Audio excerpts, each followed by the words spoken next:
L'Afrique, face aux défis croissants de son endettement, les chiffres sont alarmants. 1500 milliards de dollars de dettes actuelles pour 163 milliards de dollars annuels. L'endettement commercial ou privé est passé de 17% en 2016 à 43% en 2025. Le continent connaît le taux d'intérêt le plus exorbitant dans le monde, 12%.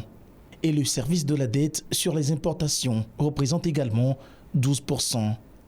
22 pays se retrouvent désormais en situation de surendettement, soit exposés à un risque élevé de surendettement. L'Afrique est essoufflée, soit par ses créanciers, qu'ils soient traditionnels ou non, soit par une gestion inefficace de sa dette. Je pense que nous pouvons commencer par nous pencher sur notre stratégie pour faire face aux créanciers. Où est-ce que nous pouvons trouver ce qui nous avantage?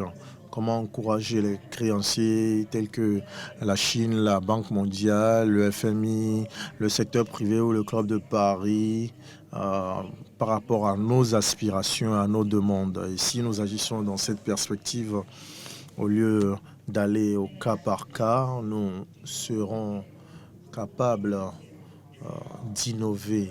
Il n'y a pas une bonne définition même de la question de la dette.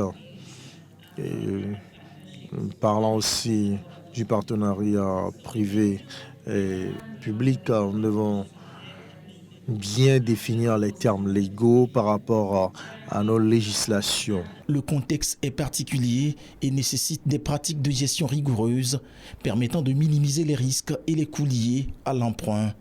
Des pistes sont explorées à de multiples dimensions. On doit absolument avoir la volonté d'augmenter les ressources internes à travers l'augmentation des recettes fiscales, à travers la digitalisation des administrations fiscales, à travers la réforme du code des impôts, à travers l'intégration de la formelle pour avoir plus de ressources. Une dette gérée efficacement, orientée vers des projets et programmes de développement, tout l'enjeu de cette conférence de Lomé est là. Je pense qu'il est nécessaire la réduction des flux financiers illicites.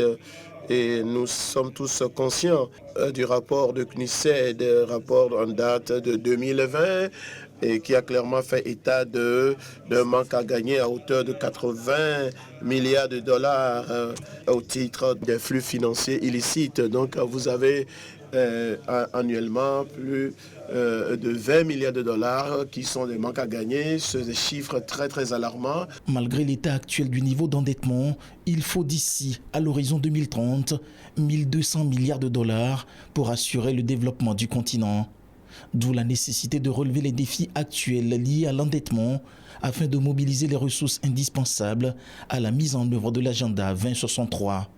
Ceci sans que les pays africains ne retombent dans un nouvel épisode d'endettement.